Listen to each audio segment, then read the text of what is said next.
2 de janeiro de 2026, estamos no quarto ano e no dia 313, desde o início da invasão total. Seja muito bem-vindo, eu o saúdo. No relatório diário de situação, no relatório de hoje vemos ataques na cidade de Pokrovsk por paraquedistas russos que tiveram um desfecho interessante. Depois, observamos avanços com drones dos dois lados e mudanças de pessoal nas forças armadas ucranianas. E muito mais. Quem entre vocês acredita que os servos se colocam intencionalmente na frente de carros em movimento, especialmente nos dias de hoje, pode até estar certo. Isso parece ocorrer não só com carros, mas também com drones. Um drone ucraniano quase acerta um cervo, errando por poucos centímetros. Teóricos da conspiração agora diriam que os russos treinaram o cervo para interceptar drones, a fim de minimizar suas próprias perdas. Atualmente, eles realmente estão envolvidos com os quadrúpedes.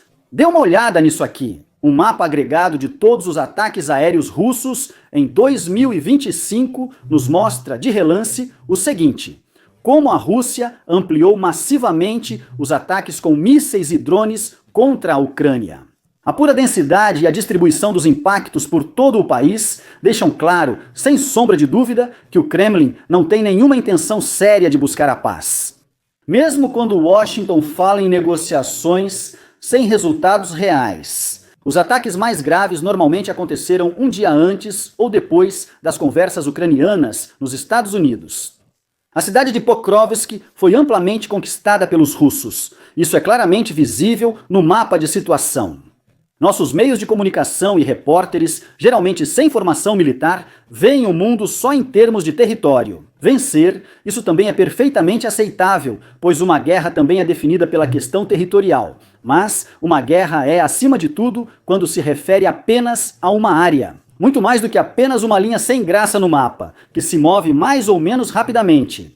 O que quase não se vê são ataques como este aqui, o sétimo corpo aerotransportado das Forças Armadas Ucranianas segue no norte de Pokrovsk, defendendo a cidade com a 79ª e a 25ª Brigada de Paraquedistas. Mesmo sendo tropas de elite da infantaria, o combate com drones já é comum. A missão das últimas horas foi destruir o reforço russo que tenta entrar na cidade pelas vias de acesso ao sul, em Pokrovsk, assim como eliminar qualquer unidade que tente avançar ao norte da cidade. São as forças. Troca. Os russos escolheram a segunda opção, especialmente os soldados da 76ª Divisão Aerotransportada, que atualmente mantém Pokrovsk sob controle. Porque eles tentaram chegar a Ryazan pela U-0525, ou seja, basicamente por esta estrada aqui. Foram usadas a 104ª, 200ª, 34ª e 237ª. Foram escolhidos regimentos de paraquedistas que atacaram em comboio por estradas visíveis. O local é mantido e defendido por partes da 79ª Brigada de Paraquedistas ucraniana, como mostra o vídeo. O que isso nos diz? Os russos tomaram Pokrovsk, principalmente com a 35ª Brigada de Fuzileiros Motorizados. Esta agora está sendo gradualmente substituída por forças especiais. Aí a gente se pergunta, claro, qual é o sentido disso tudo se ambas as unidades, seja infantaria remendada ou paraquedistas um pouco mais bem treinados, escolhem exatamente a mesma tática de ataque, que é o ataque por uma estrada aberta. Para responder a essa pergunta, eu tive que olhar um pouco mais de perto e veja só, o 237º. O regimento foi quase totalmente dissolvido, 80%, na batalha por Sumy. O 234º também esteve envolvido no massacre de Butcher na época, ou seja, já está há muito tempo na guerra. E aqui muitos fazem por conta própria. O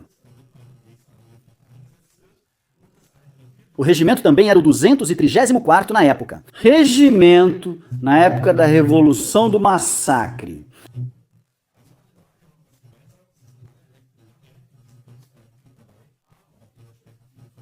E depois foram preenchidos apenas com os recém-chegados. Se então, quando uma brigada de fuzileiros motorizados ataca ou uma antiga brigada de paraquedistas faz isso. Não há muita diferença no treinamento especial, pois todos têm uma semana de treinamento básico e vão para a linha de frente, independentemente da unidade. Qualquer um nos comentários pode confirmar isso para mim. Drones Shahed russos agora usam faróis infravermelhos para dificultar a interceptação por drones ucranianos. A ideia é simples: o feixe de luz forte deve ofuscar sensores ópticos e câmeras dos drones interceptadores ou dificultar o rastreamento do alvo, principalmente à noite e com câmeras térmicas ou de baixa luminosidade acessíveis. Isso é um passo clássico de improvisação e mostra, acima de tudo, a pressão para se adaptar. Ao invés de reforçar a sobrevivência estrutural dos Shaheds, busca-se dificultar a interceptação inimiga na fase final. O efeito provavelmente será limitado temporariamente. Contra drones interceptadores antigos, certamente é útil, mas drones modernos geralmente operam com vários sensores, em vez de apenas um. Algoritmos de filtragem ou outros ângulos de ataque facilitam naturalmente a interceptação do drone, o que, no caso do holofote de busca, dificilmente terá algum efeito. O emissor ativo facilita a detecção do drone e o destaca no espaço aéreo, favorecendo a defesa antiaérea. No geral, isso mostra menos avanço tecnológico e mais como ambos os lados da guerra de drones se forçam a agir rapidamente. Em vez de drones interceptadores, pode-se usar o sistema antiaéreo Raven, fornecido pelos britânicos à Ucrânia recentemente. Tentei contar as marcas de abate que pelo menos aqui podem ser vistas. Elas já ocupam 100 espaços, então achar lugar para mais 100 pode ser difícil. Por outro lado, observamos que aqui, exceto uma vez, só drones foram abatidos, além de um míssil de cruzeiro. Os mísseis R-73, usados pelo sistema, pelo que sei, ainda são do estoque antigo. Isso vem desde antes do colapso da União Soviética. Eles também não são ruins. A União Soviética tinha mísseis excelentes, muitas vezes superiores aos americanos. E até mesmo o R-73 só foi superado pelo AIM-9X e pelo alemão IRIS-T como mísseis de curto alcance de alta performance. Mesmo assim, essas armas contra drones sempre são um jogo caro se comparadas com outras opções de abate, como por exemplo uma metralhadora pesada. Mas mesmo assim, esse tipo de abate ainda é mais barato do que o dano que o drone poderia causar ao atingir o alvo, e é claro que isso também precisa ser levado em consideração. O New York Times informou que Budanov, chefe da inteligência militar ucraniana, HOR, foi nomeado novo chefe do gabinete presidencial de Zelensky. Budanov é visto em Washington como bem conectado, inclusive com a inteligência local, sendo citado em reportagens como fator de confiança para os parceiros dos Estados Unidos da América, o que pode influenciar acordos diplomáticos e de segurança.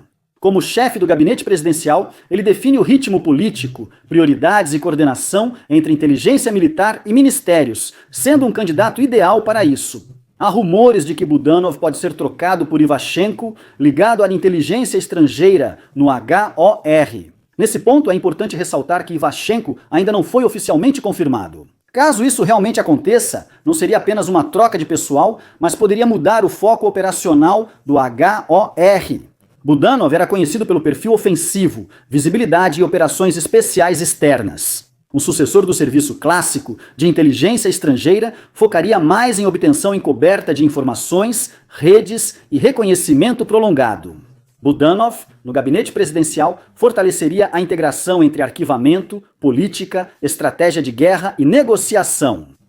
Resumindo, ele no gabinete presidencial seria um sinal de maior centralização e de uma condução da política de guerra e negociação mais orientada pelos serviços de inteligência, e uma possível troca no HOR mostraria que Kiev está reorganizando estruturalmente a liderança de sua inteligência e não apenas trocando pessoas. Sou grande fã de Ivashenko e o considero um dos comandantes mais capazes de ambos os lados.